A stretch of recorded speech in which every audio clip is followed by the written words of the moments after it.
e lance o país no caos provável, como eles dizem, ou vamos ser mais pragmáticos e vamos esquecer um pouquinho esses desejos, né, esses fervores democráticos, e vamos cair na real. Ou seja, se a Síria desestabilizar, o mundo pega fogo, literalmente. Porque a Síria é a ponte para o Irã, né? E os Estados Unidos, no passado, fizeram erros geopolíticos gritantes. Um deles é a questão do Talibã. Quem é que financiou o Talibã? Estados Unidos, isso é mencionado no meu livro também. Os talibãs são os Mujahedin que os Estados Unidos treinaram para combater os soviéticos. Exatamente, porque o inimigo da época era a União Soviética. Então, eles treinaram os Mujahedins a derrubar os helicópteros soviéticos, né? Tem até filmes sobre isso. Então, e agora? Tudo isso se voltou contra os Estados Unidos. Depois, eles derrubaram o Saddam Hussein, esquecendo-se que o Saddam Hussein era o maior inimigo do Irã. E agora eles têm um Irã com armas atômicas reais e não imaginárias, como foi a mentira que eles inventaram para poder justificar a invasão. Potencialmente você vai ter um pan-Irã, porque os xiitas são maioria no Iraque, e ao invés de eles resolver o problema, eles quadruplicaram o problema e tornaram o problema realmente atômico. Não é? Realmente atômico. Depois, a guerra do Afeganistão. Todo mundo sabe que é uma guerra que ninguém nunca vai vencer. Basta ver, tem um documentário muito interessante, Restropetro, eu acho. Está nas locadoras aí. É uma guerra que não se ganha, essa guerra, é impossível, dada a geografia, dado as condições. É um Vietnã 10 vezes pior, não tem floresta, mas você tem as montanhas. Isso também é mencionado no meu livro, inclusive a comparação com o Vietnã. Com o Vietnã, quer dizer, e como é que eles vão fazer agora, depois de eles gastam 5 bilhões por semana nessa guerra, numa crise que os Estados Unidos está? Quer dizer, como é que eles vão fazer agora? Vão sair, vão deixar o país à mercê dos talibãs? Então são questões realmente muito sérias que a gente tem que considerar. Muito bem, nós vamos fazer aqui então o nosso segundo intervalo na mesa de debates. Nós voltamos daqui a pouco.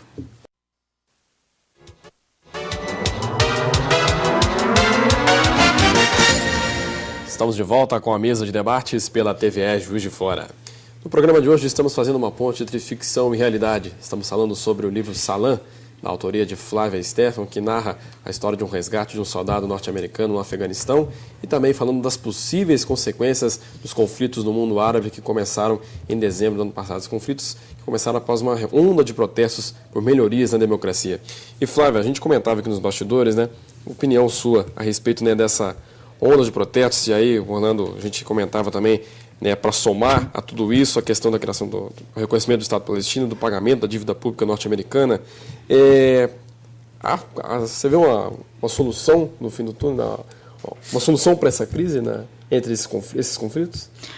Para a questão do Afeganistão, do Iraque, eu acredito que é possível sim uma solução. Ela é muito trabalhosa, ela não está sendo feita, mas é possível. Se você trabalhar na questão social do Oriente Médio, o terrorismo não consegue fincar raiz. Porque por que o terrorismo cresce?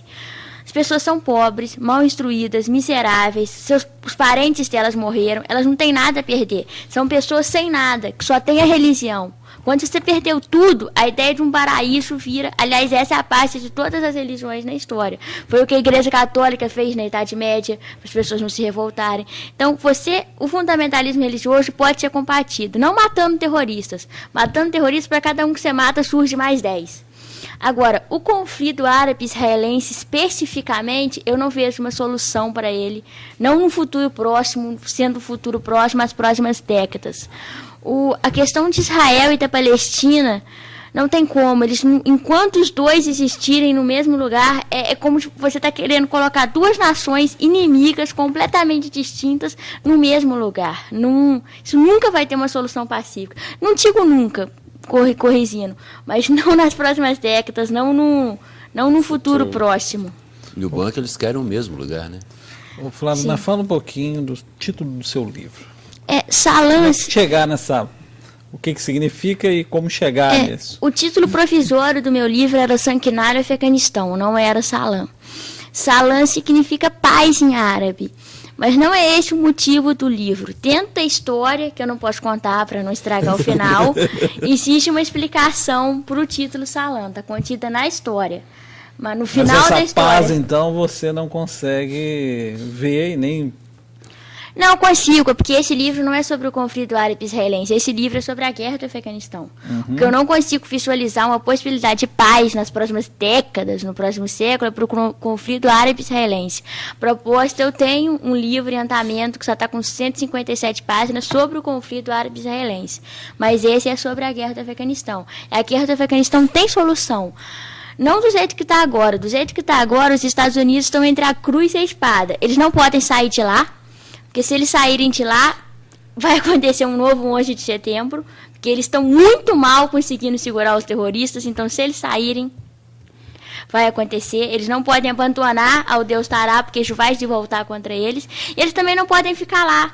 Já morreram mais de 200 mil soldados no Afeganistão, a população está cansada. Os caras que estão morrendo no Afeganistão são filhos de alguém, são irmãos de alguém.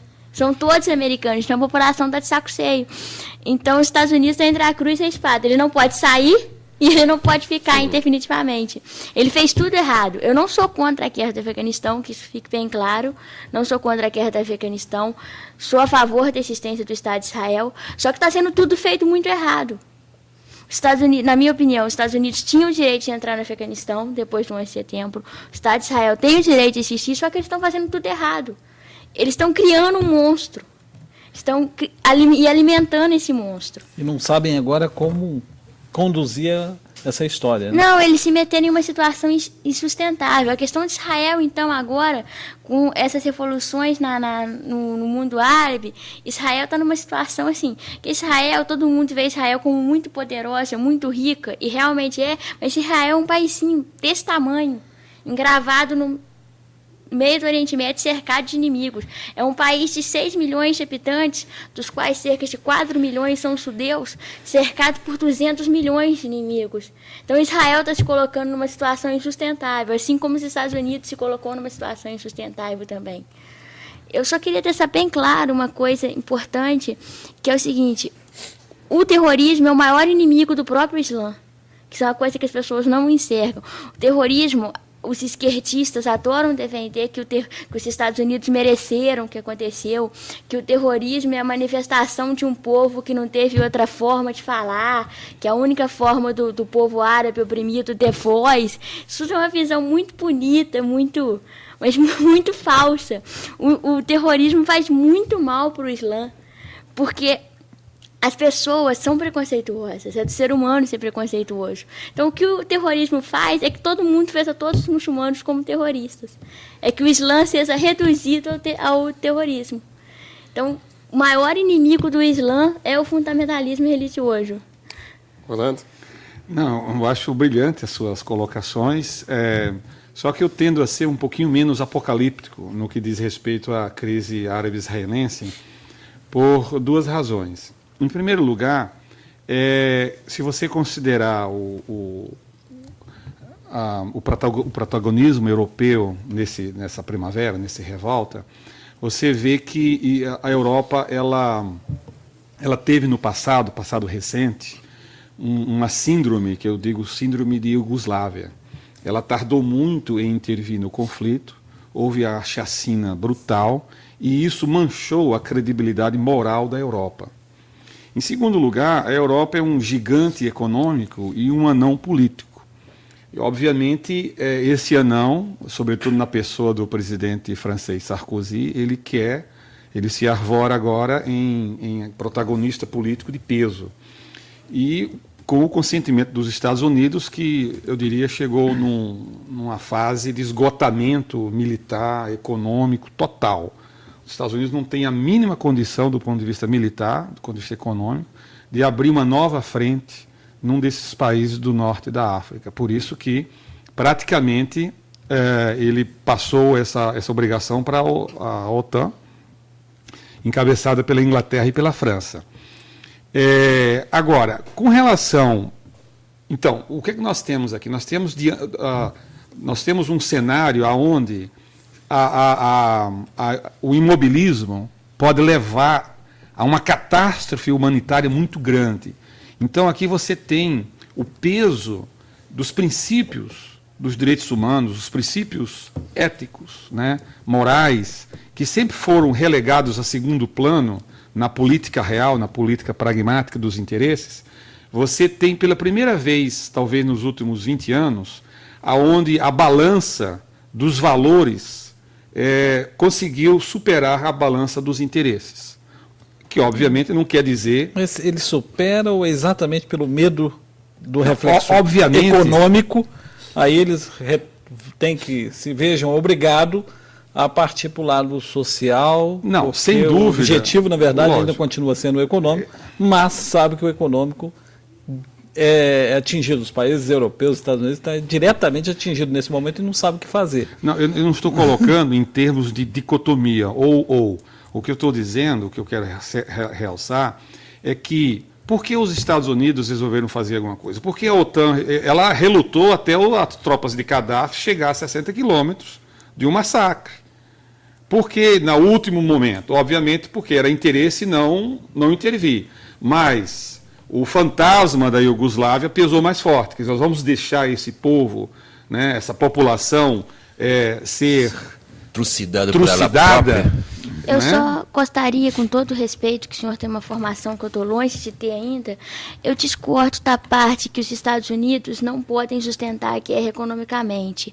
Porque, apesar dos bilhões que eles gastam no Iraque e no Afeganistão, esses bilhões são uma porcentagem muito pequena do PIB americano. Então, eu não acho que os Estados Unidos não tenham dinheiro para financiar isso. Eu acho que o dinheiro ele até tem por muito tempo ainda. Eu acho que o problema é mais político, porque os políticos norte-americanos eles estão numa posição... O país está dividido. Quando a guerra do Afeganistão e do Iraque começou, eles tinham apoio maciço da população. O 11 de setembro tinha acabado de acontecer, mais de 3 mil pessoas tinham morrido. Então, eles tinham um apoio maciço de toda a sua população e até da maior parte do mundo. E eles perderam esse apoio ao longo do tempo. Hoje em dia, cerca de metade da população americana é a favor da guerra e a outra metade não. Então, o político fica numa posição difícil, porque ele não pode nem defender a guerra apertamente, como o Bush fez, e ele também não pode ser contra a guerra, porque ele não pode defender, ele não pode permitir a vitória do terrorismo. Então, o problema para mim é mais político. Os filhos dos americanos estão morrendo no Afeganistão, são carotos. A pulsa de canhão, os que vão para frente de batalha, são carotos de 18, 19, 20 anos. Então, esses carotos têm famílias, amigos, namoradas. Se você colocar que mais de 200 mil já morreram, se cada um desses carotos tiver 10 entes queridos, são 20 milhões. Com gentileza, infelizmente eu vou ter que interromper vocês aqui na mesa de debates. Temos que fazer o nosso último intervalo. Nós voltamos daqui a pouco.